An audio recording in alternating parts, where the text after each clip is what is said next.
chaque projet important de votre vie, consultez un notaire. Les notaires, sûrement et pour longtemps.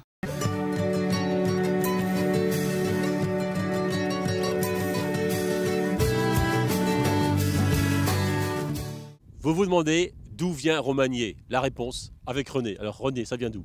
Alors, c'est de l'époque romaine.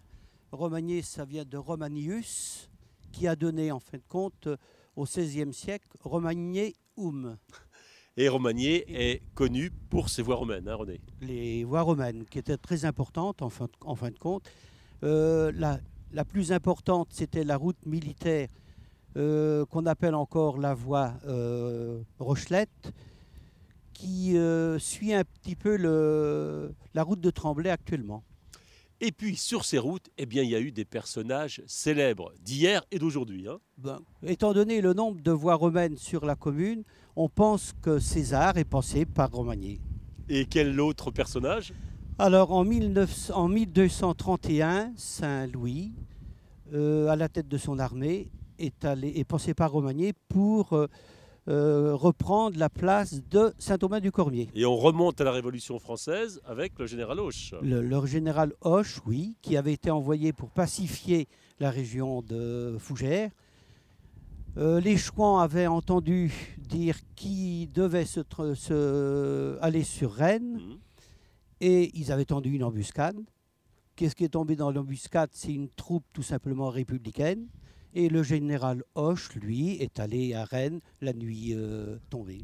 Et un autre général célèbre, lui aussi, est passé ici à Romagné. Hein. Oui, il est passé à Romagné, c'est le général de Gaulle. En 1948-49, il est passé 2 fois incognito. Alors, sa voiture étant arrêtée près du bar tabac, il y a quelqu'un de Romagné qui l'a reconnu. Alors la personne a demandé une autographe qu'il a donnée gentiment.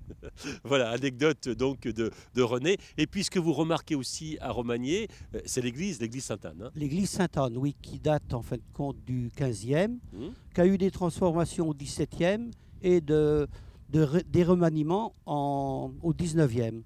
Alors au 15e, la première moitié, on a construit la nef et la partie ouest. Au 17e, il y a eu le chœur. Et alors, les remaniements ont été assez importants. Il y a eu les transepts et la tour qui a été relevée.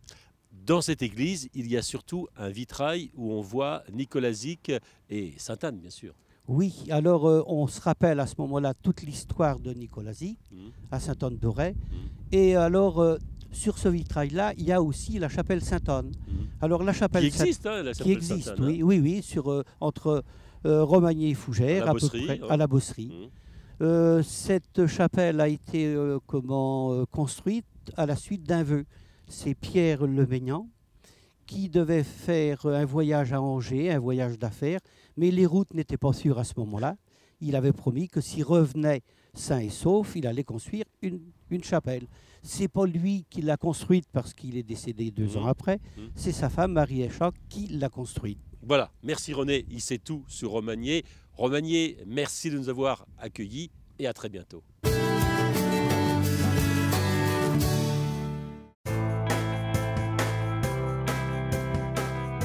Pour chaque projet important de votre vie, consultez un notaire. Les notaires, sûrement et pour longtemps.